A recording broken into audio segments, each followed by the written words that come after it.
Bismillahirrahmanirrahim. Assalamualaikum warahmatullahi wabarakatuh.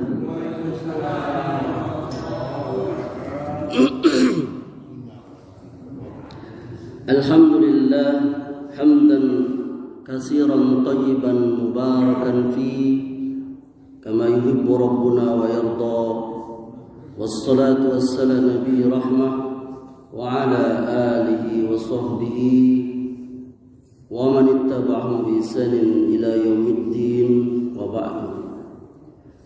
Ayahanda dan ibunda serta saudara dan saudariku para pengurus dan jamaah salat subuh Masjid Ittihadul Muhajirin yang kami cintai dan yang kami muliakan.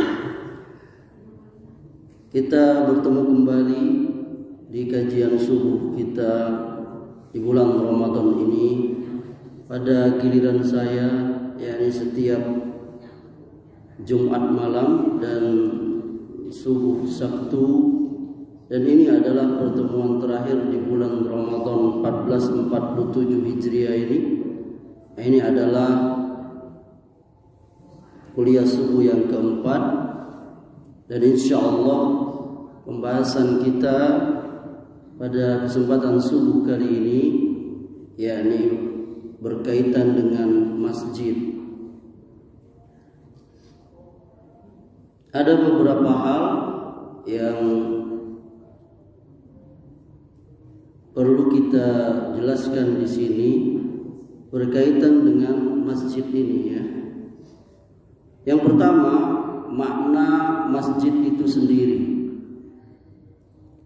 Masjid secara bahasa yakni tempat sujud. Tempat sujud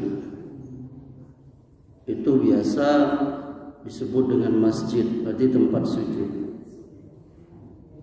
Kalau secara istilah itu sebuah bangunan yang dibangun walau bagaimana bentuknya untuk beribadah kepada Allah, terutama sholat.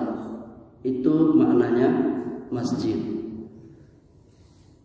Di zaman Nabi itu dibilang masjid, Masjid Nabawi, Masjid Quba dan sebagainya. Ada juga sebutan lain musola. Nah, musola itu di zaman Nabi itu biasanya di samping atau di dekat masjid itu tanah lapang, itu biasa Nabi menyolatkan jenazah di situ, atau sholat id, sholat hari raya, itu biasa disebut dengan musola. Nah, di zaman sekarang, terutama kita di Indonesia, ada beberapa sebutan senada. Ada tadi masjid udah familiar kita, kayak masjid kita ini, masjid mana banyak.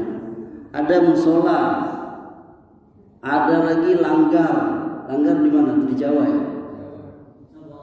Sholat boleh dilanggar tak? Boleh nggak dilanggar? Hah? Tidak boleh lah. Sholat harus dikerjakan. Masa dilanggar? Kalau sholat tempatnya dilanggar, boleh.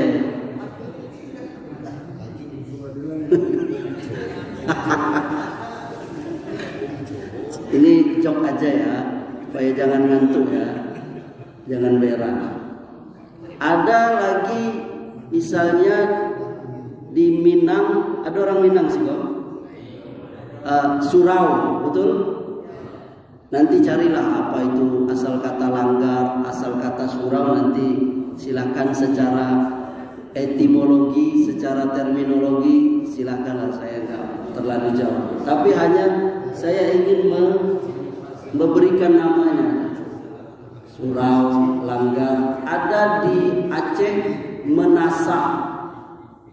Itu saya pernah dengar katanya di sana itu disebut Menasa. Di Lombok mungkin apa? Ada nggak? Pernah dengar? Ada sebutannya di Lombok. Mungkin di tempat lain, masing-masing daerah apa? Sebutannya mungkin beda-beda. Tapi intinya ada, sama kayak istilah lain ya. Jadi kita nggak usah berdebat masalah istilah itu. Yang penting hakikatnya sama. Jadi nggak usah perlu debat masalah, nggak usah menyebut puasa saum. Yang benar itu saum, dia nggak perlu juga kayak gitu. Karena puasa itu lebih dikenal istilah itu di kita. Hakikatnya ya, yang penting sama hakikatnya. Puasa juga ya menahan makan minum, campur suami istri dari sejak azan subuh sampai azan maghrib, sama ini. Kalau dilihat sejarahnya, puasa itu asal kata Sangsakerta, berasal dari kata upawasa, itu masalah lain. Tapi intinya penggunaannya sama, nggak usah kita debatkan lagi. Yang penting maknanya sama, tujuannya sama, supaya orang paham saja. Payah kalau kita berdebat itu. Jadi apa tadi? Ada masjid, langgar, surau, menasa, apalagi namanya, sebutan untuk tempat ibadah yang dibangun untuk orang Islam. Lalu dari situ cabangnya ada perbedaan lagi, Bunda. Apa yang dimaksud dengan masjid itu? Itu bercabang lagi. Bagaimana kalau seseorang dia bangun suatu tempat ibadah untuk orang Islam sholat, entah di rumah, entah di suatu tempat, di ruko apa. Tapi dia itu sementara sifatnya. Misalnya nih, saya punya perusahaan PT, nyewa ruko, pada berapa tingkat? 4, 3. Lalu karena kebanyakan muslim, bahkan mungkin hampir 100% muslim pegawainya, saya buatlah di lantai 2 atau 3-nya itu tempat sholat. Khususlah berapa, apa 3x3, ada kan? Ya. Padahal itu saya nyewa. Itu disebut masjid atau enggak? Hah? Tidak. Boleh aja kan, namanya tempat sujud, cuman dia tidak diwakafkan, paham? Tidak diwakafkan. Boleh saja, boleh maksud saya. Cuman kebanyakan orang menyebutnya biasanya musola. Musola kantor ini di mana? Musola, ya kan? Padahal maknanya juga sama. Tempat sujud, paham nggak maksudnya? Jadi nggak usah diperdebatkan. Tapi intinya adalah, tapi dia ini nggak diwakafkan. Sementara sifatnya karena kontrak, kelak kalau dia udah ngantor lagi, tempat itu juga udah ada lagi, masjid tadi, musola tadi, langgar tadi juga udah ini, udah dia, udah hilang lagi, udah ada lagi orang bisa sholat situ, bahkan mungkin dibongkar.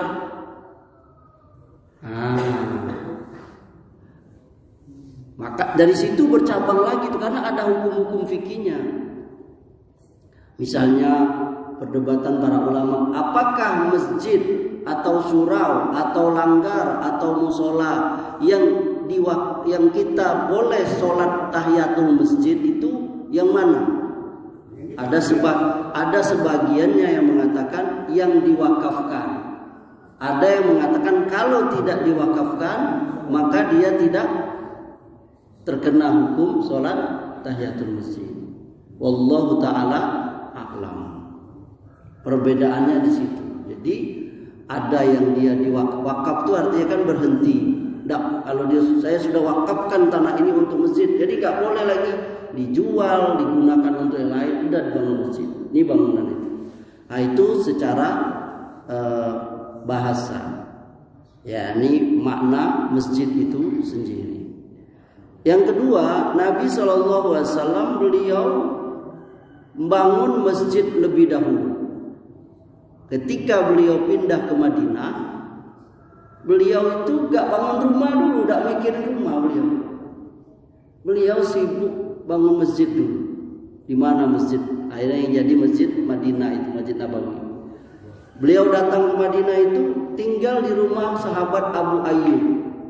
Mereka itu sangat, orang kaum Ansor itu, kaum sahabat Nabi yang di Madinah itu cintanya dengan Nabi, sampai berebut di rumah aku aja, di rumah aku aja. Kata sahabat, kata Nabi, biarlah onta aku ini yang menentukan. Di mana onta aku ini berhenti, menderum, dia ini melipat kakinya, di situ rumah itulah aku nginap. dia jalan entah tuh berhenti dia elok di rumah depan sahabat Abu Ayyub itu. Senang dia Abu Ayyub. Rumah Abu Ayyub tuh ada dua, kalau istilah kita dua tingkat. Nabi tidur di bawahnya di pojok, Abu Ayyub di atas. Sampai dia cerita di dalam riwayat itu, Abu Ayyub tuh tidak bisa tidur dengan tenang, dia takut ganggu Nabi di bawah, takut debu jatuh. Subhanallah.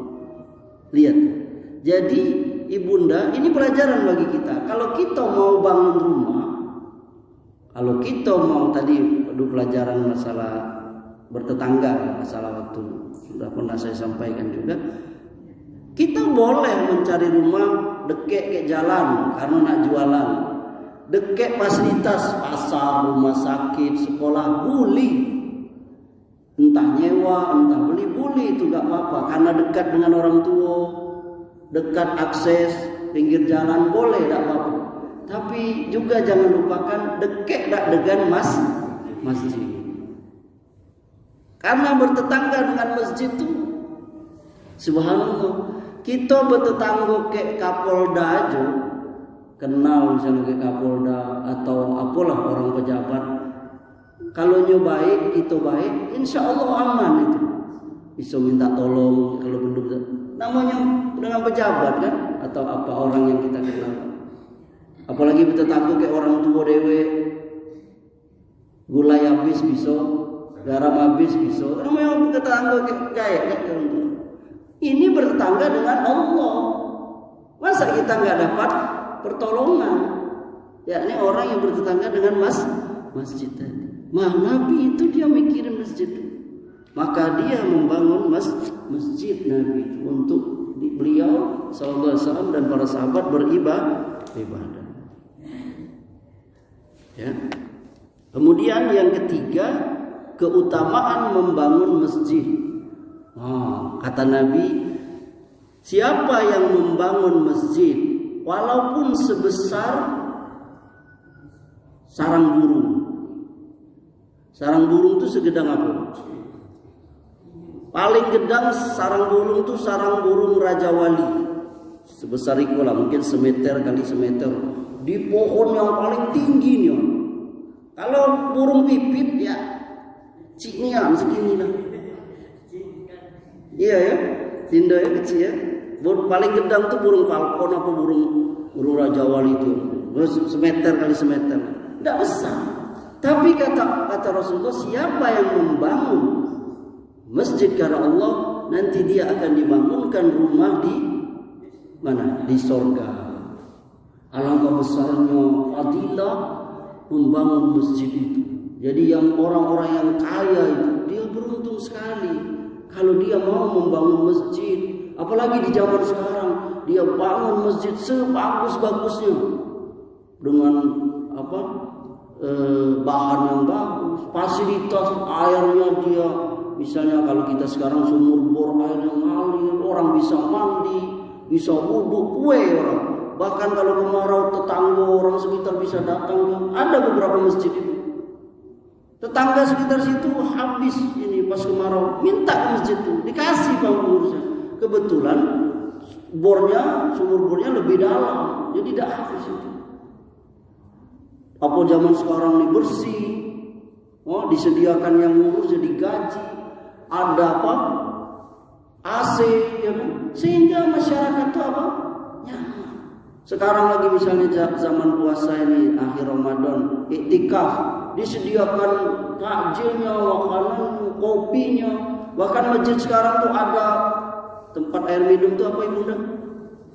Dispensernya, bahkan ada kulkasnya. Subhanallah, ini pahala yang besar nih. Ustaz, kami tidak sanggup bangun masjid, kami miskin, rumah kami bocor belum terbaik. Macam mana kami juga pengen dapat itu? Bisa juga, bantu aja dengan memasukkan duit kemana? Ke kota itu.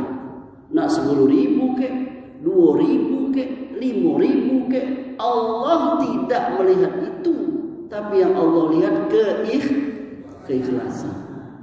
Kalau ada orang 20 juta ke 2.000, yang 20 juta ini ria, yang ribu nih dia ikhlasnya nih.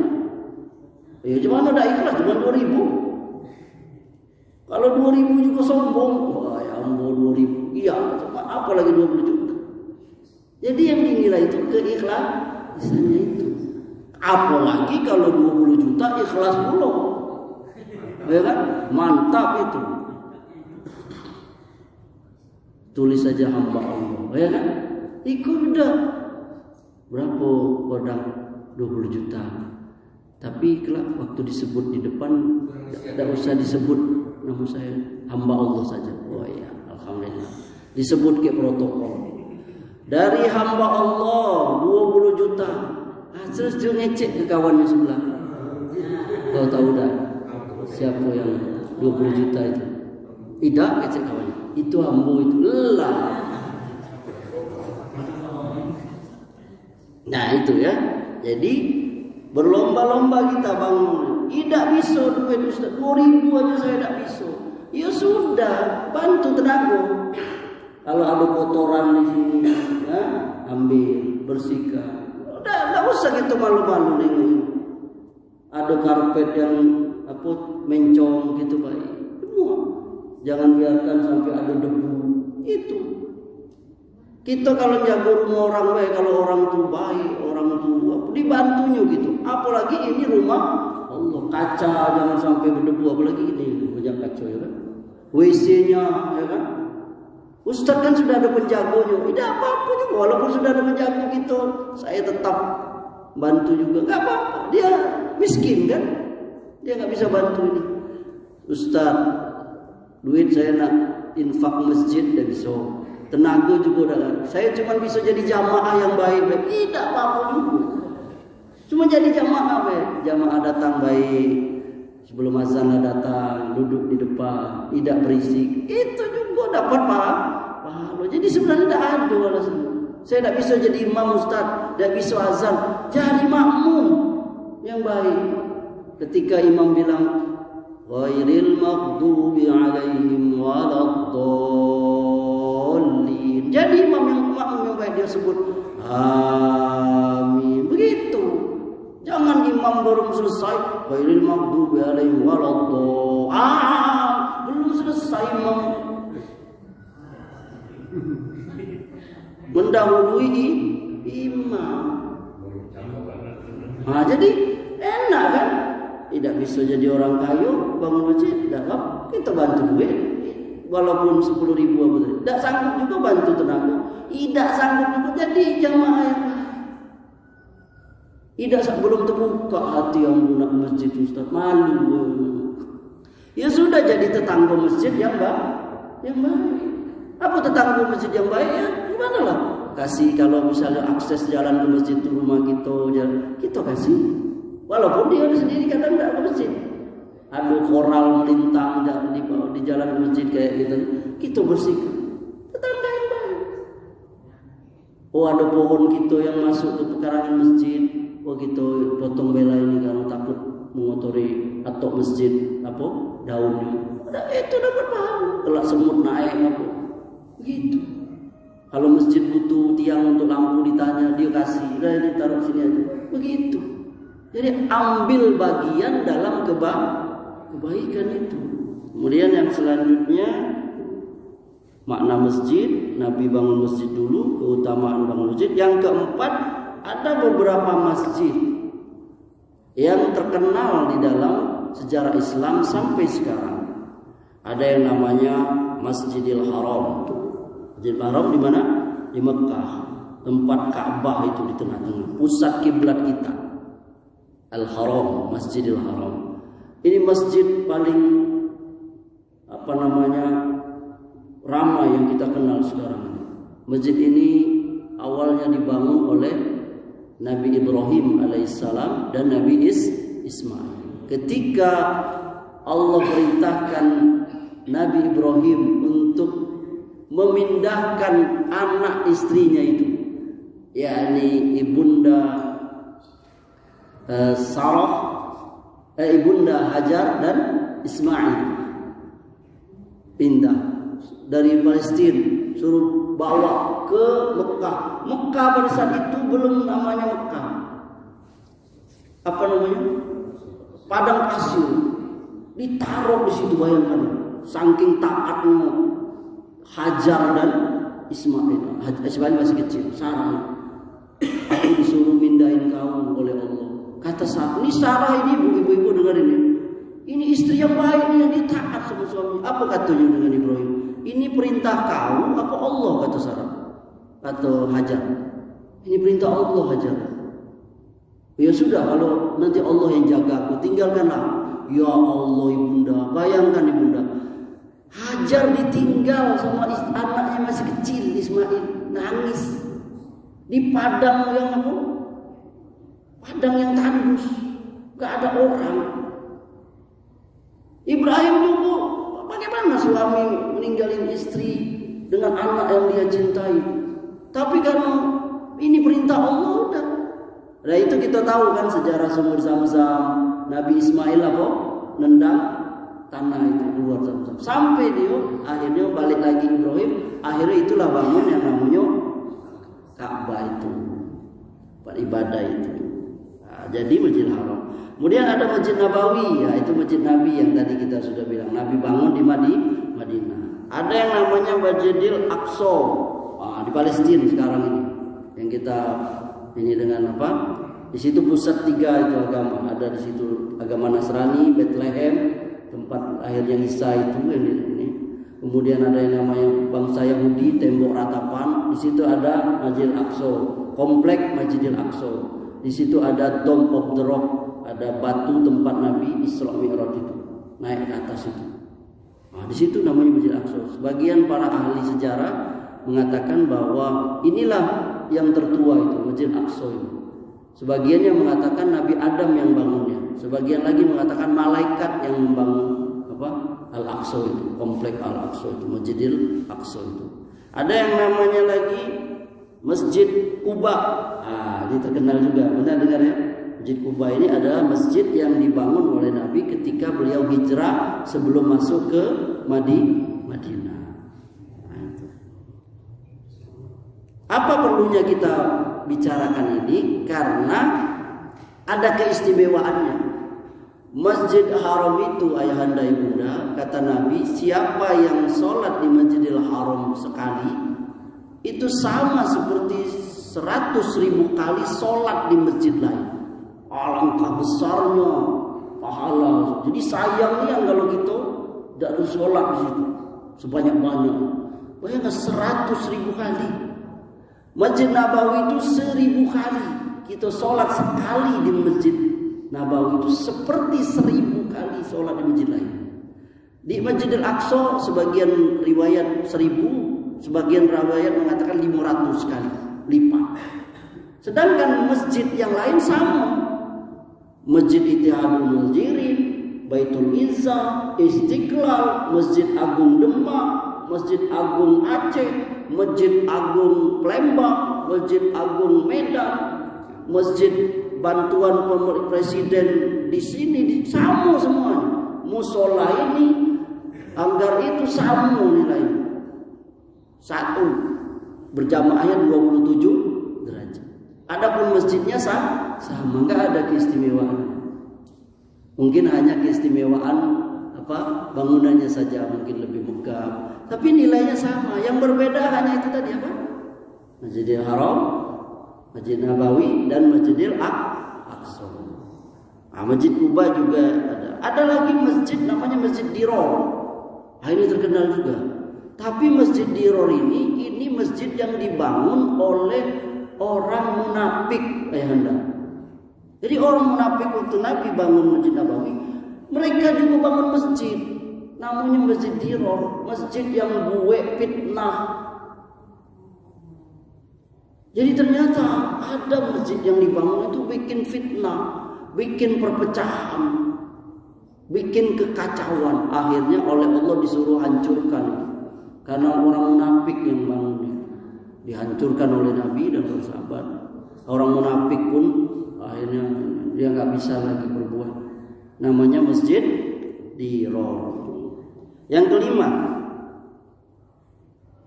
keutamaan yakni kita meramaikan masjid, memakmurkan masjid.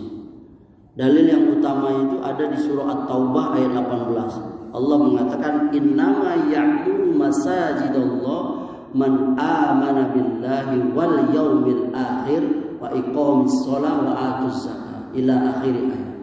Sesungguhnya orang-orang yang memakmurkan masjid itu adalah orang yang beriman kepada Allah dan hari akhir, yang mendirikan sholat dan membayar zakat.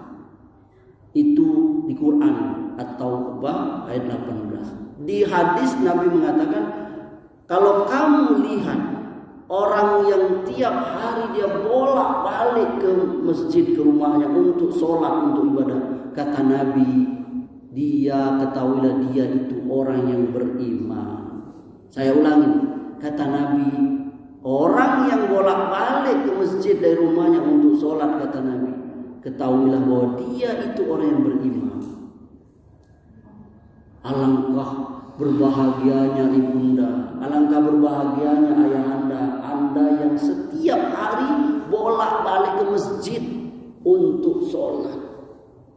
Karena anda dapat pengakuan dari Nabi, yakni anda sebagai orang yang beriman. Kalau Nabi yang mengaku, gimana lagi kita nak nolak? Bapak itu tiap hari yang kuning, zuhur dia ke masjid, asar dia ke masjid, maghrib ke masjid, isya dia ke masjid, subuh dia ke masjid. Nabi mengatakan dia orang yang beriman. Berbahagia ibu. Walaupun di dalam fikihnya ulama menjelaskan yang wajib itu bagi laki-laki, sebagian pendapat.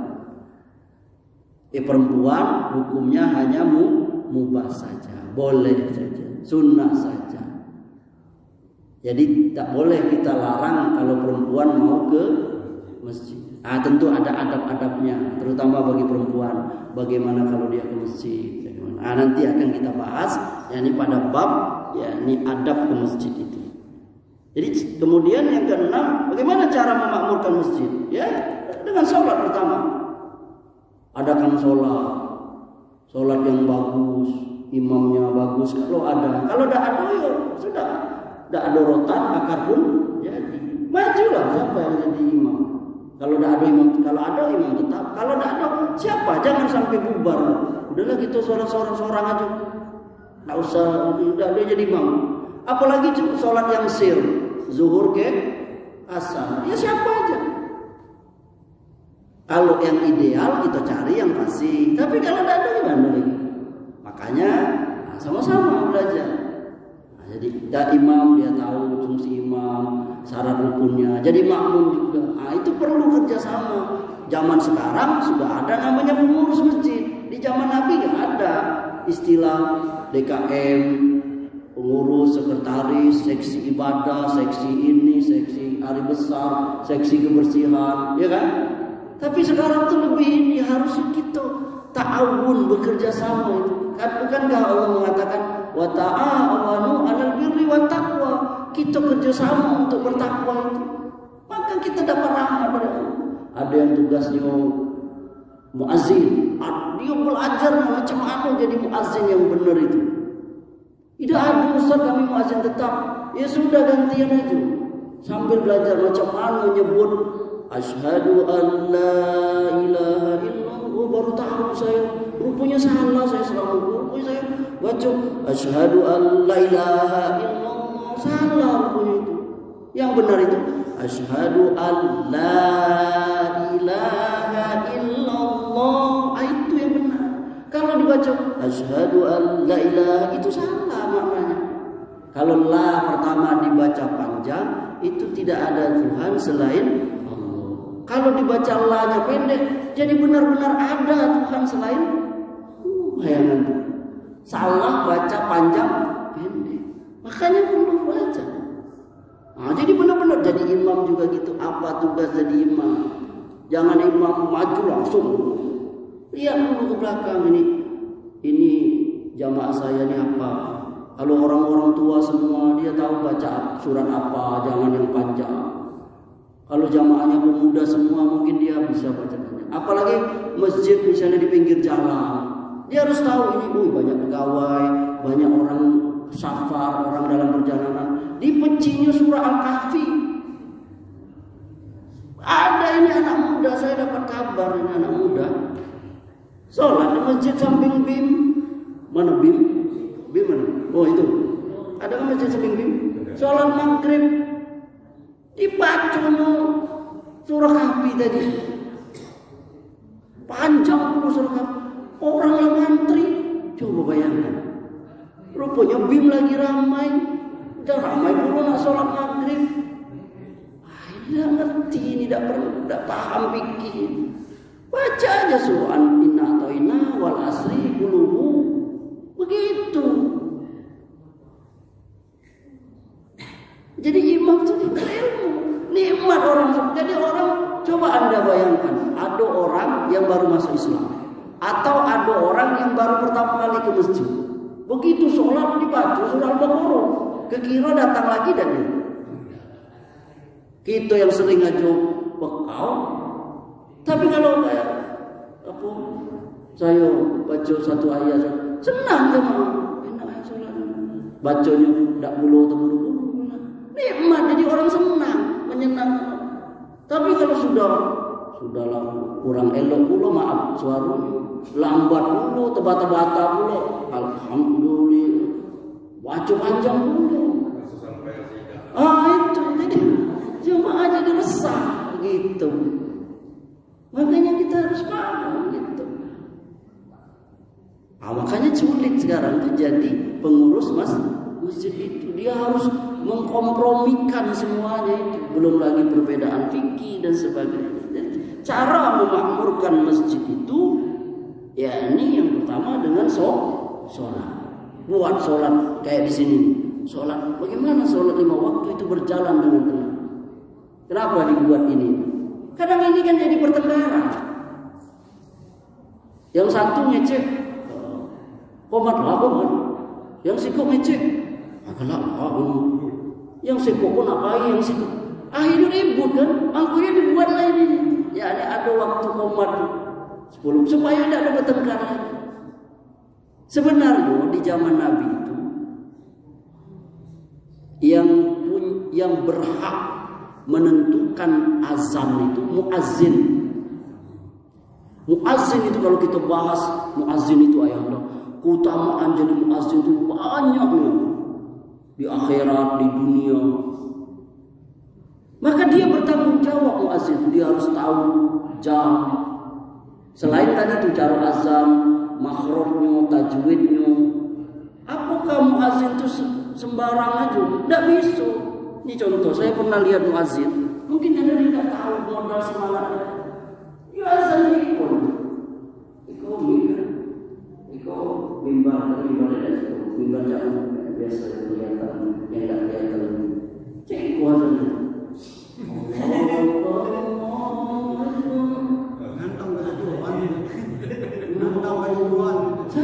Saya ini bagaimana? Saya ini semangat, tapi sayangnya dia tidak imbangi dengan ilmu.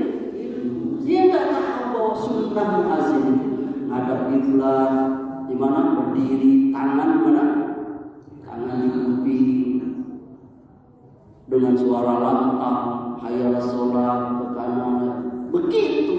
Tapi karena modal semangat itu kayak Allah sampai ngecek dulu. La ilaha illallah.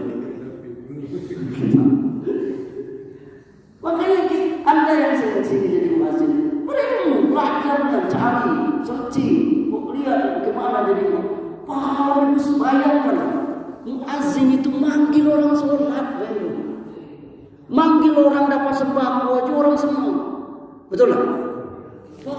Datang dapat sembako. Mungkin orang yang dapat sembako itu ngasih. Kau lah manggil aku, ikut untuk kau dah. Datang lagi, nah untuk kau.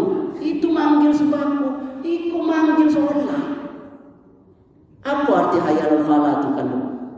Apa hayal falah? Marilah kita mendapatkan kemenangan. Bayangkan 100 orang pahala 100 dulu kekira kalau nilainya satu orang satu.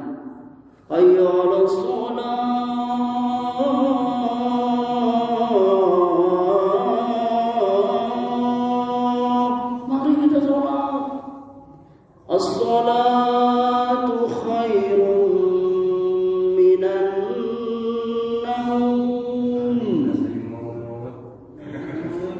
Sholat lebih baik daripada tidur. Coba, ya kan?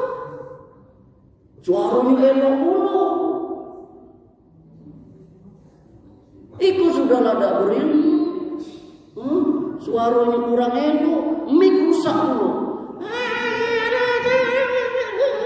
Ini orang bangun juga. Cuma orangnya capek asal itu. Makanya tadi coret asal. Kayak ada manggil orang berilmu. Itu. Jadi kita kembali tadi. Jadi ini masalah ini. Hak muazzin. Jadi dia harus tahu, apalagi zaman sekarang sudah enak, tidak perlu lagi nengok matahari. Kalau zaman Rasul kan belum ada jam. Nengok matahari kalau udah condong zuhur masuk azan jalan. Kita muazzin tinggal nunggu, tinggal bunyi puasa. Udah selesai. Dulu zaman Nabi yang punya hak untuk qomat itu kalau Nabi sudah nyuruh. Jadi tidak bertengkar. Nabi keluar kan rumah Nabi itu kan di samping masjid itu kan. Nabi masuk Bilal nengok. Jadi Bilal itu kalau bisa dia nengok. Nabi masuk kasih qomat. Itu. Jadi tidak perlu gitu. Yang sudah kita yang lain itu sibuk zikir aja lah. Doa. Kalaupun ada yang perlu diobrolin pentingnya, ayo enggak apa-apa lah ngobrolin pelan-pelan aku. Tidak usah gitu ribut. Komen. Inilah ini. Repot kau jadi kan. Jadi yang punya hak itu kalau ada imam tetap. Karena ada imam tetap, maka dibuat lah itu. Jadi kalau sudah berbunyi qomat, udah qomat. Ustaz, macam mana kalau ada orang sholat? Saya kasih tahu. Mau ikut, alhamdulillah. Ada ikut juga tidak apa-apa. Biasa baik kalau kita beda. Setahu saya, kalau kita terlambat sholat sunnah, sementara apa namanya qomat berbunyi, apalagi imam sudah, boleh kita putuskan. Misalnya karena rakaat pertama masih panjang kan, maka kita sudah kita putus. Dapat pahala saya dapat. Kan niatnya sudah mau sholat, walaupun sholatnya tidak selesai, kecuali kalau lah sujud terakhir, apalagi lah tahiyat, ya kan? Tidak apa-apa diselesaikan supaya dapat takbiratul. Yang jadi masalahmu sudahlah nyolat telat, 50 detik lagi 30 detik lah qomat, sholat sunat dulu di depan dulu. Tiko orang nengok kamu. Apa sih? Berangkat ke bandara. Maksud saya. Jadi kita terus paham kalau kita telat, ya sudah itu situ. Kalau mau maksud sholat tadi, mana ada bunyi lah dia sholat situ yang qomat lah gitu. Saya nak bayar saham gitu. Jadi kita tuh harus kata Nabi, kita dilarang lewat di depan orang sholat. Paham? Nabi mengatakan lebih baik kamu menunggu 40, ada yang bilang 40 hari, 40 bulan, ada yang 40 tahun, daripada kamu melewati orang sholat. Hukumnya itu. Kalau ada orang yang mau lewat depan kamu sholat, kamu tahan. Nabi bilang. Sementara kita habis sholat sunat, malah kita sholat depan pintu. Gimana? Sementara kawan ini terdesak nak ciri, gimana? Kita makanya sahabat Nabi itu mereka cari-cari sudut, cari tiang, jadi tidak mengganggu orang. Ini dasarnya itu. Makanya dibuat ini sudah kita sepakat. Kalau lah bunyi, udah qomat. Kalau perlu imamnya belum datang Ustaz, ya sudah sepakat aja dengan imam. Pak Imam, kalau Pak Imam belum datang, tidak tahulah kami apa sakit, apa karena kewesir. Kalau inilah bunyi kami tetap qomat, tidak apa-apa kata Pak Imam. Pak Imam juga baik, tidak perlu diunak ini kan. Udah kamu aja siapa. Coba kalau imam tadi tidak tahu kabarnya, dia imam tetap, ya kan? Inilah bunyi, lah lewat 25 menit, kan kasihan jamaah. itulah makanya perlu kita yakni berkompromi dalam hal itu. Apalagi kalau sholat Jumat, saya kadang memang bawa jadi khotib kan. Nah, Assalamualaikum warahmatullahi wabarakatuh. Nah, betul. Ya kan? Pas aku azan mulai, datang dulu yang lambat tadi. Nah, datang. Ciko. Habis selesai berarti al-azan, masuk berderet tiga. Ini juga karena kesalahan kita. Karena kita yang duluan datang tidak dulu. Makanya kadang kesian juga pengurus masjid protokol tiap Jumat ini. Mari bapak-bapak majulah ke depan isi. Padahal utama asap depan itu onta. Kalau dapat onta itu setiap sholat dapat onta rebut gitu. Yang kedua datang itu dapat apa? Sapi. Itu ada habisnya. Dapat intigo kambing, keempek ayam, kelima telur. Itu ada hadisnya. Terusnya mungkin dari telur puyuh, kecil-kecil telur berpipit, telur cicak. Pokoknya yang makin maksudnya itu berlumba paling duluan dan ini saya juga salut dengan jemaah masjid ini. Yang tua-tua mau duduk di depan ayahanda, mau duduk di depan ini. Saya tidak nyalain yang nyender, karena memang tidur ketika mendengar pengajian itu jauh lebih baik daripada tertidur waktu di bios. Waktu itu jelas lebih baik. Utamanya tidak tertidur. Nah itu. Ya, kemudian yang terakhir, keutamaan memakmurkan masjid, kata Nabi, ada 7 golongan yang dapat naungan ketika tidak ada naungan di padang mahsyar. Padang mahsyar nanti, ini pasti riwayat dari Nabi SAW, dari Allah. Ada namanya episode akhirat itu padang mahsyar. Matahari jaraknya 1 mil di kepala. Kita dikumpulkan dari Nabi Adam sampai manusia terakhir dalam keadaan telanjang, tidak pakai pakaian, dalam keadaan belum disunat. Itu hadisnya seperti itu. Sampai istri Nabi tercinta ibunda kita Aisyah berkata kepada suami, "Ya Rasulullah, wahai suamiku, apa tidak malu gitu?" Kata Rasulullah, "Tidak lagi malu. Karena orang sibuk mikir diri sendiri. Kini kita yang sibuk nak dokumentasikan, nak videoin kalau ada orang telanjang. Bukulin po, ikuna ada orang telanjang. Di situ tidak ada lagi. Orang sibuk mikir dirinya sendiri. Ada yang keringatnya sematok kaki, ada yang selutut, ada yang sepinggang, ada yang tenggelam kayak keringatnya. Nah menariknya ada 7 orang yang dapat panggilan, dapat naungan dari Allah. 7 orang. Pemimpin yang adil, anak muda yang di jalan Allah, laki-laki dan wanita, dan seterusnya. Salah satunya itu ibunda, orang yang hatinya terikat dengan masjid. Nih ayahanda, yang hatinya terikat dengan masjid, yang rindu dengan masjid. Kalau sakit rindu misalnya dalam ayat dalam masjid. Ini janji Nabi mengatakan dia nanti dapat naungan di saat tidak ada naungan. Berbahagialah ayahanda. Dan ibunda perlu tahu, ayahanda perlu tahu, siapa yang terbiasa melaksanakan satu ibadah, lalu karena sebab yang syar'i dibenarkan agama, dia tidak bisa mengamalkan ibadah itu, yang sunat itu, maka dia tetap dapat pahala seperti dia melakukannya. Karena dia tidak melakukannya karena sebab syar'i, entah karena dia sakit, karena dia kecapean yang sangat, bukan karena niatnya tidak mau, karena kesibukan.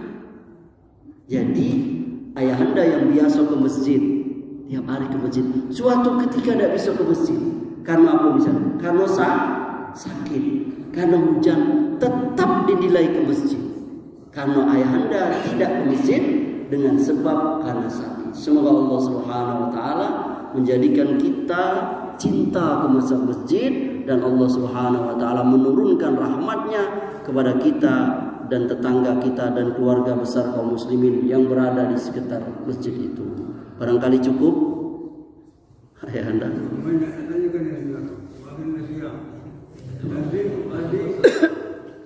Tadi masalah azan. Oke. Azan itu kan memang bagus. Iya. Tapi hurufnya harus benar. Iya, betul. Tolong dibimbing. Mana banyak kan bukan hayal sholat, hayal ala sholat kan ain. Iya. Bukan hayal sholat, bukan hayal falah kan ain. Iya. Sudah itu sah. Asyhadu alla bukan asyhadu alla. Iya. Itu tolong kami dibimbing. Ini perlu muhadharah khusus kayaknya. Itu kami perlu dibimbing. Perlu muhadharah khusus, mungkin guru yang lebih tepat. Mungkin kalau saya mungkin tidak pas ini. Nanti ayah anda pengurus masjid adakan pengajian rutin di sini. Mungkin undang ustadz yang ahli dalam tajwid. Jadi dia bisa mencontohkan mengajari ayah anda atau siapa saja jamaah bagaimana melapaskan lapas-lapas, makhraj dan tajwid Quran itu dengan baik supaya lebih sempurna tadi. Mungkin ada beberapa kesalahan yang fatal. Misalnya tadi saya sudah sebutkan tadi la ilaha yang singkat tadi. Banyak kan? Ada lagi yang shin dengan hanya itu hanya hilang. Asyhadu alla itu salah. Yang benar itu apa? Ashha. Ada hanya di situ. Jadi asyhadu alla ilaha salah nih, yang ada berapa ikut salahnya. Yang benar itu asyhadu alla. Jadi shin hanya itu gitu ya. Tapi kalau kita mau bahas satu persatu gak cukup waktu. Jadi imam juga Al-Fatihah itu ada beberapa. Mungkin sudah ada beberapa kali juga mungkin saya bahas ini bagaimana cara baca Al-Fatihah yang orang sebagian kita nggak mengatakan salah fatalnya, tapi mungkin lebih disebut. Orang ustaz saya tidak bisa ustaz harus menyebutkan alhamdulillahi rabbil alamin. Tidak perlu sampai kayak itu nih ya.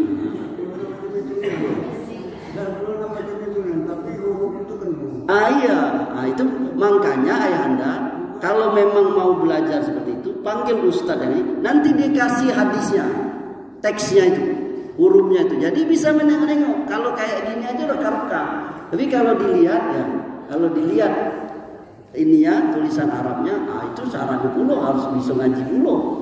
Nanti ya kan harus lihat bagaimana lapas azan itu, hurufnya apa, ada domanya atau tidak. Barangkali cukup situ ya. Ya. Insyaallah enak. Insyaallah enak. Ya. Siap. Insyaallah.